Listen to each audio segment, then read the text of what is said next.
Fire up, Screeny. So lots of people out there on Twitter think that Nigel Farage has come out today to kill the leadership ambitions of Suzanne Evans, who earlier in the morning said she would be running. You've just heard, and you can see on this tweet here, Farage slamming Suzanne Evans for her to talk about the party is toxic, I won't be voting for her. And then we have big UKIP donor Aaron Banks. There was a tweet out there that said that Evans was all personality, no policy. And here Aaron Banks is agreeing with that. Exactly, a former BBC PR person, good at presentation, and that is it. But let's look back to the big referendum. Most people, most experts agree that what played highest, one of the highest issues was immigration. But why? Did it come from direct voter experience? It doesn't actually look like it. When people were asked recently how many EU citizens they thought were in the UK, Remainers said it was 10%. The actual number is 5%. And then look at this. This is how many people in the UK Leavers thought were EU citizens. Here you have 20%, a fifth, compared to the actual number, which is 5%. Robert. If you look at those, do you think you were responsible for whipping up excessive hysteria about immigration, since people plainly think there are more immigrants here than actually are the case? Oh, I think what's whipped up the hysteria is the complete irresponsibility of the Labour government opening up the doors to 8 former communist countries in 2004. That is what has led to people feeling unhappy about this issue. Is Theresa May handling this issue properly? She's turned against your preferred route, which was a point system. Well, I think the beauty of the Australian-style point system is people understood it, because they've all got a friend that wanted to go to Australia that either got there or didn't. There are other ways of doing it, and I get that. So you haven't lost faith in her yet in terms of her pledge to control immigration? Her track record is rotten. As I say, as Home Secretary, she completely failed on the immigration issue. We're going to have to wait and see. Now, tell us the truth about Trump. Are you advising him?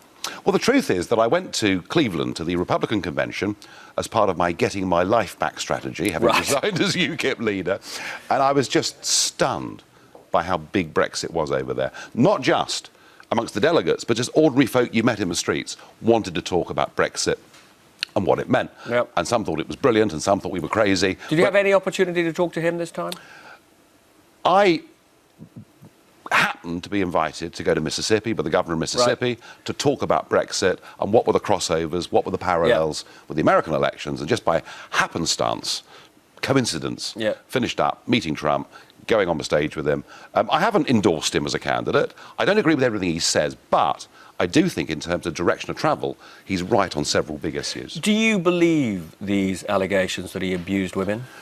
Oh, you know, it's very difficult, isn't it? I mean, we've had all these sex cases going on for years, and some people are guilty as hell, and others have their lives ruined when they're completely innocent. All I would say about these allegations is, why didn't they come out earlier?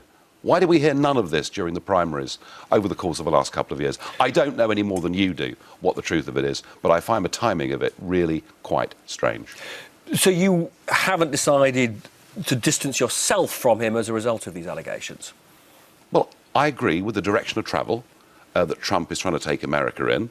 You know, he's actually recognising the threat that ISIS face. He believes in national democracy. Hillary wants the European Union to be a prototype for a bigger global union, you know, a free movement of people.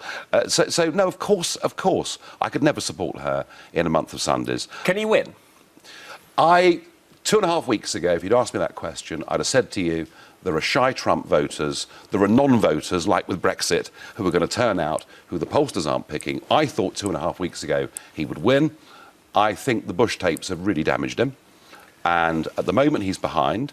He's not that far behind. There are still 16 days to go. It's going to be tough, but it's not impossible. Now, on another big character who British MPs don't like, Philip Green, do you think his knighthood should be taken away from him? Well, I don't think it's for MPs to you know, have a sort of virtue signalling move to say, isn't this man awful? I think it's quite worrying. You know, if we start... I mean, I do feel the honour system has been degraded completely. Certainly the House of Lords has been stuffed with hundreds of people. You know, there is a problem with the appointment of honours, but I think to put people into sort of the court of public opinion via members of Parliament is the wrong way of removing honours. But presumably he does need to sort out the hole in the BHS pension fund. Well, of course he does. Of course he does. And you know, the way he's behaved looks pretty rotten.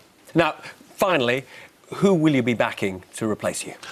I had no intention this morning of supporting or opposing anybody, and I find myself at odds already with one of the candidates. I think for now I've said enough. Nigel Farage. Thank you. Many thanks.